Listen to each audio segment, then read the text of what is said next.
Assalamualaikum warahmatullahi wabarakatuh.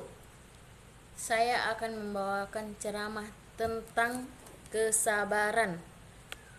Teman-teman sekalian, pertama kali marilah kita panjatkan puji syukur yang tiada terhingga kepada Allah Subhanahu wa taala. Karena Dia telah memberikan kita karunia dan nikmat yang sangat besar, yaitu umur yang panjang, kesehatan yang baik.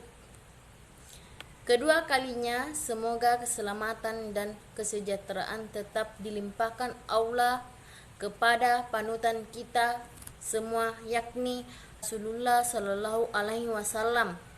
Berikut para keluarganya, para sahabatnya, para ulama dan segenap pengikutnya. Para teman-teman sekalian, seorang muslim harus memiliki akhlak kenabian, yaitu akhlakul karimah. Selama kita tidak mempunyai budi pekerti yang baik, maka belumlah dikatakan beriman. Salah satu dari sekian banyak akhlakul karimah adalah sabar. Kewajiban.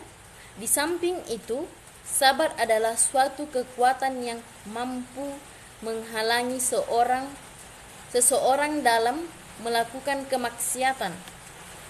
Sabar, karena sabar adalah ciri orang yang mukmin.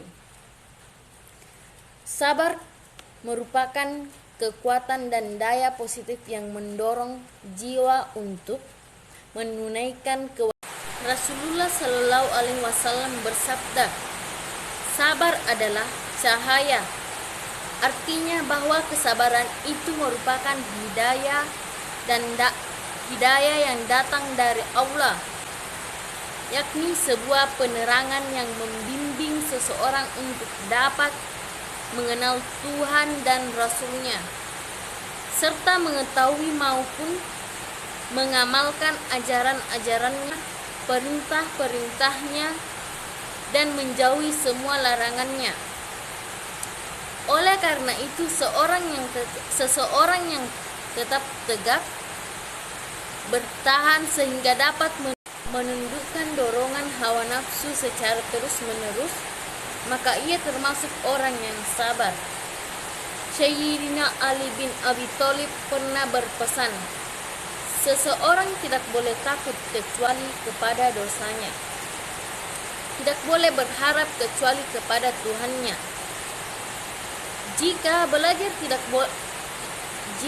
belajar tidak boleh malu seandainya ia tidak tahu, tidak boleh malu menyatakan aku tidak bisa. Dan ketahuilah bahwa sabar dalam menghadapi segala masalah seperti kepala di badan. Lalu jika kepala itu terlepas dari badannya, maka rusaklah badan tersebut.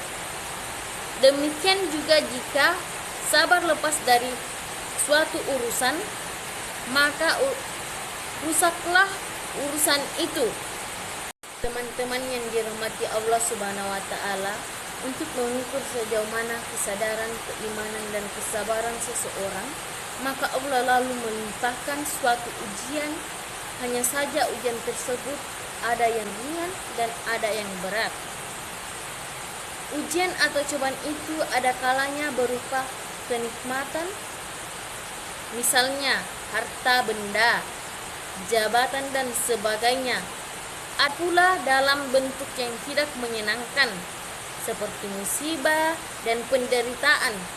Terhadap ujian itu, baik yang mengandung kenikmatan atau musibah, maka sifat sabar adalah sesuatu yang dapat menjadikan penawar. Sabar akan memancarkan sinar yang memelihara seseorang sehingga ia tidak jatuh kepada kekufuran.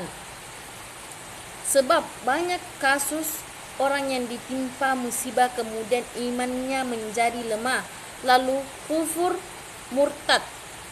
Karena itulah sebagai seorang muslim kita wajib meneguhkan hati dalam menghadapi cobaan dari Allah Subhanahu wa taala, marilah kita hadapi semua itu dengan tenang dan sabar. Dalam masalah ini, menyadari bahwa Allah Maha Kuasa dan Maha Rahmat akan dapat menumbuhkan sifat sabar di dalam hati. Tanamkan suatu keyakinan bahwa Allah yang memberi ujian kepada kita dan Allah juga memberi rahmat kepada kita. Setiap kesulitan dan cobaan hidup, apapun bentuknya, adalah datangnya dari Allah. Sekali-kali manusia tidak dapat menolak dan tidak pula dapat memaksa agar Allah memberi rahmat-Nya. Orang yang mampu belajar dalam menghadapi ujian atau cobaan, maka derajat kemuliaannya akan ditinggikan oleh Allah Subhanahu wa taala. Sabar yang dimaksudkan ialah bertahan pada iman dan tidak mengeluh dalam merasakan cobaan yang tidak menyenangkan itu. Diriwayatkan bahwa seorang sahabat bernama Khabab sedang menghadapi cobaan. Ia mendatangi Rasulullah yang ketika itu duduk bersandar surban di bawah naungan Ka'bah. Kepada Rasulullah, Khabab mengeluh dan menceritakan tentang hidupnya yang selalu menderita. Bertubi-tubi musibah telah menimpahnya. Katanya kepada Rasulullah, "Wahai Rasul, doakanlah agar Allah menolong kami sehingga kami terlepas dari ujian hidup." Rasulullah SAW menjawab, "Perlu engkau ketahui, wahai Khabab, atau ujian hidup dihadapi dengan sabar, ikhlas, tidak berkeluh kesah, tetapi berikhtiar mencari jalan pemecahannya secara baik. Bahwa di zaman dulu, yaitu zamannya umat sebelum kita, terkadang mereka disiksa dengan cara tubuhnya ditanam di dalam liang atau dibelah dengan gergaji. Jika coba, maka Allah pasti memudahkan bagi kita dalam urusan ini. Di samping dapat memecahkan masalah yang kita hadapi, tentu Allah akan memudahkan bagi kita terhadap masalah hisab. Allah akan memberi pahala, memberkati kehidupan sehingga timbangan amal pahala kita lebih berat dibanding dengan dosa kita. Jadi, jika seseorang itu mampu menghadapi ujian dengan sabar dan ikhlas, maka ia termasuk orang yang tulus dalam menempuh ujian itu. Jika tidak sabar, berarti ia gagal dan masuk dalam golongan orang yang berputus asa. Sekian dari saya. Terima kasih. Wassalamualaikum warahmatullahi wabarakatuh.